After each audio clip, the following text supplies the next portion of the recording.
So for today's video, I want to do something a little bit different that I haven't seen covered very much. Most of us, our Seestars are relatively new, and so we don't have this problem yet, but the time will come. When we charge the Seestar, we plug this in, and then we plug that into a USB, whether it be a computer or something, or a wall jack with a USB, and we charge our Seestar. Well, let's talk about the battery for a minute. Internally, there's a battery in here, and that's what we're charging. And we know, because probably all of us have had cell phones, that eventually they don't hold a charge very long. Well, that's going to happen to the Seestar as well. The battery that's in here is removable.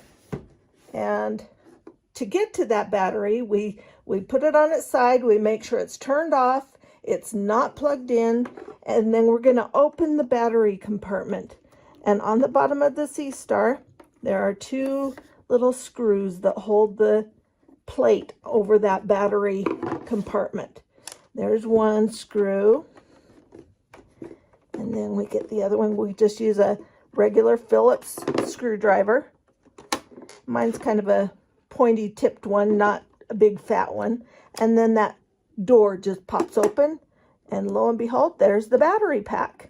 And so it's connected. You can see it's here connected with this pin.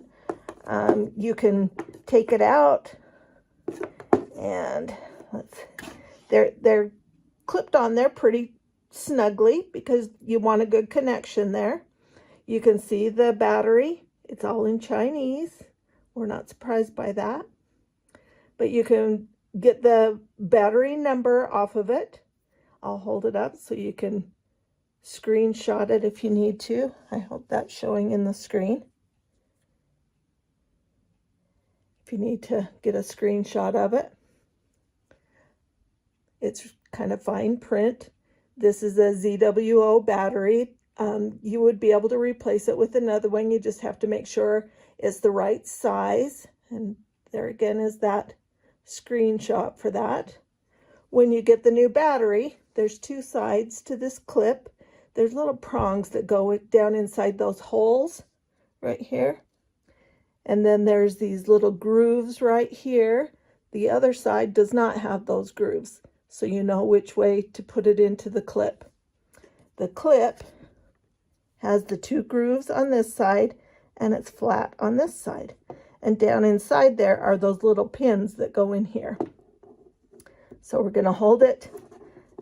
Probably can't see it through my hands, but I'm going to just slide it in there. It's not hard to push it in there. You just want to make sure you get it in there nice and snug so that it has a good connection. And then all you have to do is roll it back up into the space. Tuck it in there. Let's see how it goes in there. Push the cords in so that when you put the door back on, it doesn't pinch those cords. And then the door has these little grooves, so you know, and we know that the screws are on this side. So we just put the door on back like that. And we find our little tiny screws, and then we screw those back in. Just like that. And do the second one. It's probably easier to do if you're holding it on your lap. But I'm doing this hopefully so you can see it. And that's all you do to replace that battery pack. And now you can have a brand new battery in there that will hold a charge longer than an old battery will. So that's how you change the battery in the Seestar. You shouldn't have to do it very often. Just make sure that you're getting the right size for your Seestar. I don't want to put on here what that size is, because if you have the S30, it may be different. I'm just not sure if they're different, so I didn't want to put that on there. So take out your old battery. It will say right on the battery what size you need to get. Order a brand new one, replace it, and now you have a battery that should hold a charge longer than an old battery.